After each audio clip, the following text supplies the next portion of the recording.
오늘 제목을 우리 큰 소리로 한번 읽어보겠습니다. 예수님께 돌아와야 영생을 얻습니다. 다시 한번 같이 큰 소리로 한 목소리로 읽겠습니다. 예수님께 돌아와야 영생을 얻습니다. 아멘. 요한복음을 쓴 저자 요한은 저번에도 제가 얘기한 기억이 있는데요. 요한복음 6장, 요한복음 20장 31절에 그 요한복음에 기록한 목적이 기록되어 있는데요. 오직 이것을 기록함은 너희로 예수께서 하나님의 아들 그리스도이심을 믿게 하는 것과 두 번째는 그의 이름을 믿고 그 이름을 힘입어 생명을 얻게 하려 함이니라. 여기서 생명은 다들 아시겠지만 영생인 것을 다 아시겠지요. 그래서 요한이 쓴 목적대로 성경을 1장부터 6장까지 요약을 해 보았습니다. 1장에서 2장까지는 하나님의 아들 예수 그리스도이심을 명확하게 나타나는 내용이 1장하고 2장에 기록되어 있죠. 그 다음에 3장은 니고데모가 예수님께 찾아올 때 3장 16절 하나님이 세상을 이처럼 사랑하사 독생자를 주셨으니 이는 그를 믿는 자는 멸망하지 않고 영생을 얻으리라. 3장부터 이제는 계속 영생에 대해서 언급하고 있습니다. 4장으로 넘어와서 사마리아 여인이 나오는데 예수님께서 친히 사마리아 여인을 찾아오죠. 육신의 물은 영원히 목마르려니와 내가 주는 물을 먹는 자는 영원히 목마르지 아니하니라. 결국 사마리아 여인은 예수님의 설교를 듣고 성령을 받고 물동이를 버리고 사마리아인들을 전도합니다. 그리고 사마리아인들이 몰려들자 예수님께서 4장 마지막 부분에 영생에 대해서 언급하고 있습니다. 한번 말씀을 보겠습니다. 4장 34절에서 36절에 보면 예수께서 이르시되 나의 양식은 나를 보내신 이의 뜻을 행하며 그의 일을 온전히 이루는 이것이니라. 너희는 넉 달이 지나야 추수할 때가 이르겠다 하지 아니하느냐? 그러나 나는 너희에게 이르노니 너희 눈을 들어 밭을 보라. 희어져 추수하게 되었도다. 거두는 자가 이미 삭도 받고 영생에 이르는 열매를 모으나니 이는 뿌리는 자와 거두는 자가 함께 즐거워하게 하려 함이라. 마지막에도 이렇게 영생에 대해서 언급하고 있습니다. 그리고 5장으로 넘어옵니다. 38년 된 중풍병자가 베데스다 연못에서 낫기를 바라고 있는데 먼저 일어나지 못해서 몇 년을 치유받지 못하고 낙심해 있는 그에게 예수님께서 치유해 주십니다. 그런데 그날이 안식이라는 이유로 유대인들과 예수님과 맞짱을 뜨게 되는데요.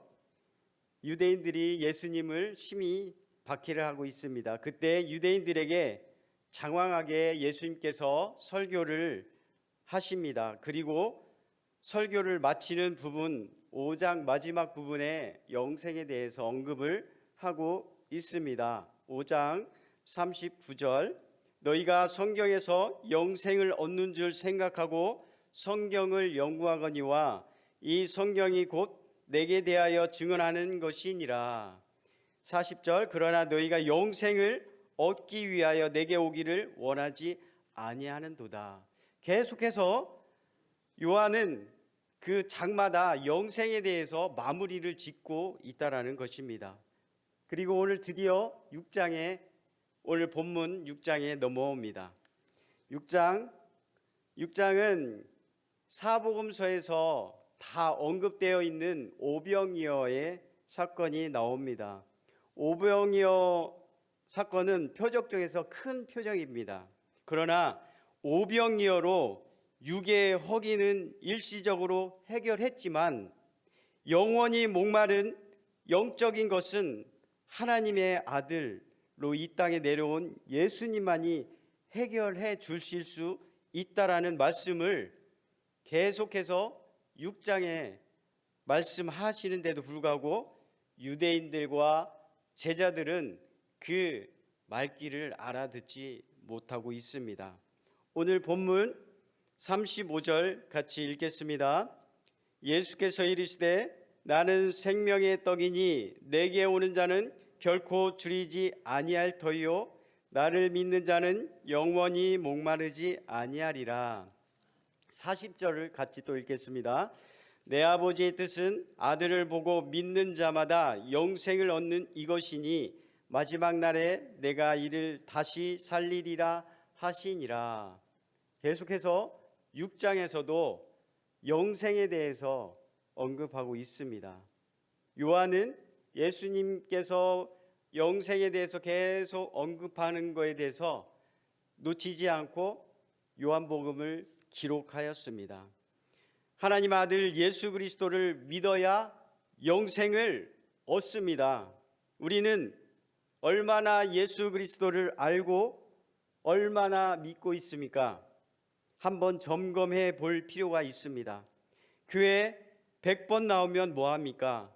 교회 직분이 집사, 권사, 장로, 목사 직분이 있어도 저렇게 교회를 분열시키고 교회를 멍들게 하는데 과연 얼마나 예수님을 아는 것인지, 예수님 이름으로 찬송을 하지만 그 가사 내용과 일치하지 않으면서 찬송을 하고 있으니 참으로 안타깝습니다. 그러나 비단 저들만이 문제가 아닙니다. 나는 과연 얼마나 예수님을 알고 얼마나 예수님을 믿고 있는가가 중요합니다. 요한복음 6장 26절에서 27절 예수께서 대답하여 이르시되 내가 진실로 진실로 너에게 이르노니 너희가 나를 찾는 것은 표적을 본 까닭이 아니요 떡을 먹고 배부른 까닭이요다. 썩을 양식을 위하여 일하지 말고 영생하도록 있는 양식을 위하여 하라. 썩을 양식은 육의 것을 말합니다. 육의 것을 위해 일한 결과를 우리는 지금 신랄하게 보고 있습니다. 저들은 지금 당장의 돈을 목적으로 교회를 어지럽히고 있는데 나중에 육의 장막을 벗어버리고 예수님 심판대 앞에서 너는 이 땅에서 뭐하고 왔느냐 하면 뭐라고 대답할는지, 영생에 대하여 한 번이라도 생각했다면 이렇게까지 안 했을 것인데 참으로 안타깝기 그지없습니다. 예수님께 빨리 돌아가야 합니다. 44절 같이 읽겠습니다. 나를 보내신 아버지께서 이끌지 아니하시면 아무도 내게 올 수 없으니 오는 그를 내가 마지막 날에 다시 살리리라. 우리는 아무리 하나님 아버지께 가고 싶다 해서 아무나 갈 수 없습니다. 아버지께서 이끌지 아니하면 못 갑니다. 그러나 오는 그를 예수님이 마지막 날에 다시 살리신다고 하십니다. 오기만 하면 됩니다. 하나님 앞으로 오기만 하면 되는데 말입니다. 그래서 우리는 날마다 성전에 나와 예수님을 찾아야 합니다. 새벽에도 나오시고 지나가다가도 성전이 보이면 들러서 예수님을 찾으시고 길 가면서도 예수님을 부르시고 찬양하며 그런 예수님을 날마다 찾는 저와 여러분이 다 되시길 소망합니다. 끝으로 47절에서 58절까지 읽고 예배를 마칠까 합니다. 단어 중에 떡이 나오는데요. 떡은 잘못된 번역입니다. 번역 과정에서 이스라엘 주식인 빵을 번역하는 중에 예전에 우리나라 선교사님들에게 번역하는 과정에 쌀을 빻아서 반죽을 한 다음 불에 굽는 것, 그게 이 나라에서는 뭐가 있을까요? 하니까 떡입니다 해서 떡으로 번역했는데요. 이스라엘의 주식은 빵이지만 오늘 본문에서 말하고자 하는 의미는 양식을 말합니다. 그래서 떡이라는 단어가 나오면 떡 대신 양식으로 읽으시면 됩니다. 저와 같이 48절에서 58절까지 떡이 나오는 부분에서 양식으로 읽고 같이 읽겠습니다. 내가 곧 생명의 양식이니라. 너희 조상들은 광야에서 만나를 먹었어도 죽었거니와 이 하늘에서 내려오는 양식이니 사람으로 하여금 먹고 죽지 아니하게 하는 것이니라.